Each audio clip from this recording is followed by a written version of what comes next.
Фактите говорят. Първите минути след смъртта.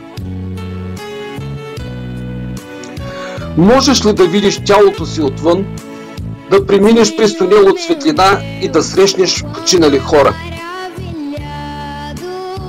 Но това не е фантастичен филм. Това са истински истории на хора, завърдали се от смъртта. Техните разкази често са изпълнени с дълбоки прозрени емоции, които променят начина, по който гледаме на живота и смъртта. Някои от тях споделят за светлина в края на тунела, за срещи със свои близки мъртви, които им казват: не ти е дошло още времето. Тези преживявания оставят траен отпечатък върху тяхната психика и често водят до трансформация в начина им на живот. За мнозина завръщането от смъртта е като ново начало, даряващо ги с нов смисъл и цел. Те се стремят да живеят по-пълноценно, ценяйки всеки миг и споделяйки любовта и мъдростта, които са открили в този преход. Когато сърцето спира, те не потъват в мрак, а се пробуждат в нещо по-реално от реалността. Усещат, че се отделят от тялото и го гледат отгоре.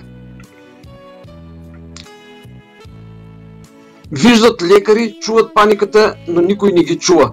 Следва тунел, светлина, топлина и усещане за пълен мир. Без страх, без болка, само спокойствие.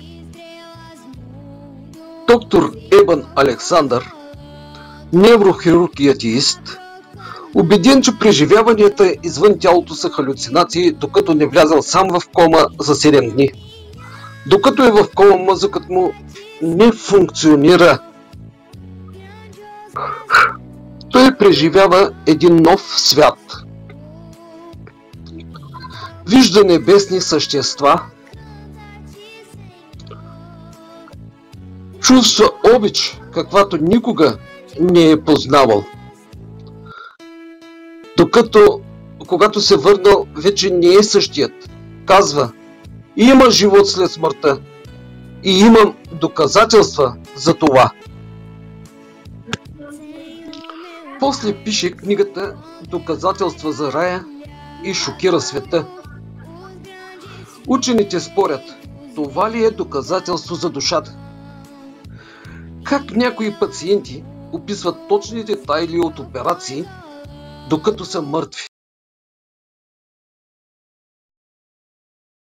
Някои виждат свои починали роднини, които ги предупреждават, че не им е дошло още времето.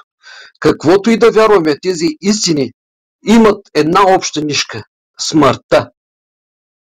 Смъртта може би не е краят, а началото на нов живот. А ти би ли искал да знаеш какво има от другата страна? Абонирай се за "Фактите говорят", защото мистериите започват с истината.